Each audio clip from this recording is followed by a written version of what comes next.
They are a great comfort to me, and I do love them. Fort Necessity's Janice Hensley has never considered herself a history buff, but stories of a family war hero have sparked her interest. I never knew him, never got to meet him, but we always had his picture hanging on the wall. Willie Jones' story is more than just an excerpt from a book. Yeah, it's an incredible story. After surviving the Bataan Death March, the staff sergeant died at the age of 21 of malaria. The family was soon notified. It me to extend to you my heartfelt sympathy for the loss of your son.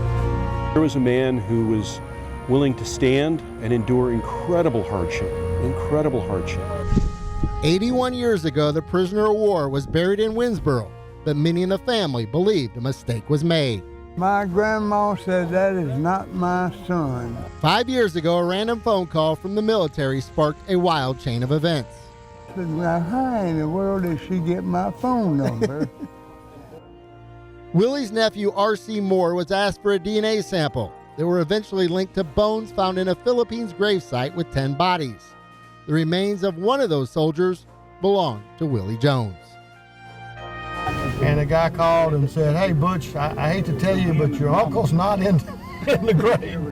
When he died, they would take the dog tags of the deceased and stick them in their mouth and bury them in mass graves, so they had no way of truly knowing if that was the right person. They really don't know who they were sending home, I think. So remains that were in this plot were exhumed last week to make way for Willie's long overdue homecoming. They're sad. They do the 21 gun salute, you know, and taps. It'll really hit you right here.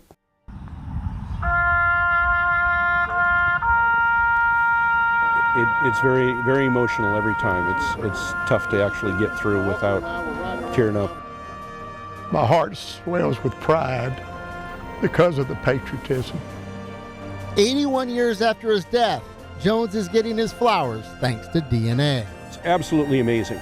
The technology to be able to do that is absolutely amazing. And you know, the thing is, going forward, we won't have unknown soldiers anymore. The sacred oath of leaving no soldier behind hits home for this Northeast Louisiana community. And being buried in American soil, being buried in his hometown. Jones's story now has a conclusion. His family can now answer the question. He's finally getting to come home and have be recognized as for what he should be as a hero. I know that he would be very proud. How do you find joy in the midst of pain? Emily Allen carries that gut-wrenching baggage and tries to unpack it on a daily basis. Jarrett was, he was 7 years old. He was all boy, loved superheroes, loved balls.